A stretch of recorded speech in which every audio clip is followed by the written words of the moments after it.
So you're relocating to Houston, Texas? Congratulations to you.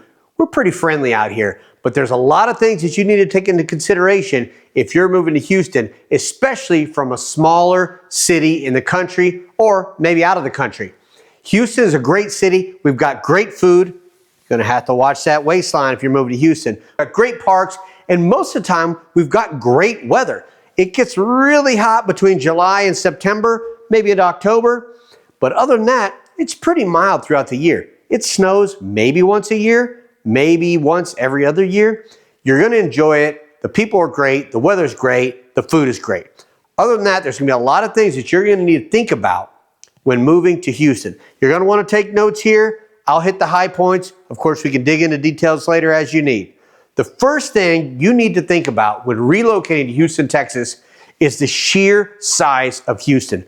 Look it up on a map. Houston is the fourth largest city in the United States. As far as land area, it may be the first. Houston and the suburbs of Houston span nearly 100 miles, east to west and north to south. So if you're in downtown Houston, if you're working in downtown Houston, if you have to go to the office every day and you buy in Katy or Fulshear or the Woodlands or Willis or Conroe, you might be hating life.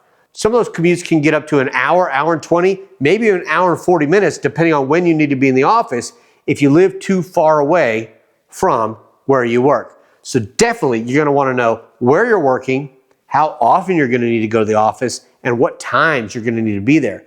That can either make or break you as a human. We've always got Audible on YouTube, but other than that, you're gonna get tired. So keep top of mind of where you're gonna live and where you're gonna work.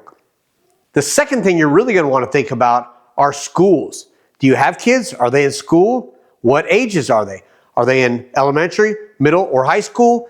A lot of factors go into there. So if you're in the loop or around the loop or close to downtown, a lot of the schools aren't as favored by some people as schools in the suburbs, maybe the Woodlands, Cy-Fair, or Katy ISD. A lot of people move to Houston because we've got great schools, but you definitely wanna pay attention if schools are important and how that also affects where you're gonna work. So we're getting a little puzzle here. Schools are definitely a big factor, and if you're gonna live in the loop and you're working in the loop, private may be the answer, unless you're gonna live in very specific niche areas that happen to have good schools in Houston. Schools is a big factor. The next thing, insurance costs and home age. I'm gonna combine these a little bit, because obviously the older your house is, the higher your interest costs are gonna be typically, and then also as it relates to the coast. So Houston being a coastal city, we've got the north side of Houston, which is away from the coast and typically has a lot of newer houses. It's gonna be cheaper to insure.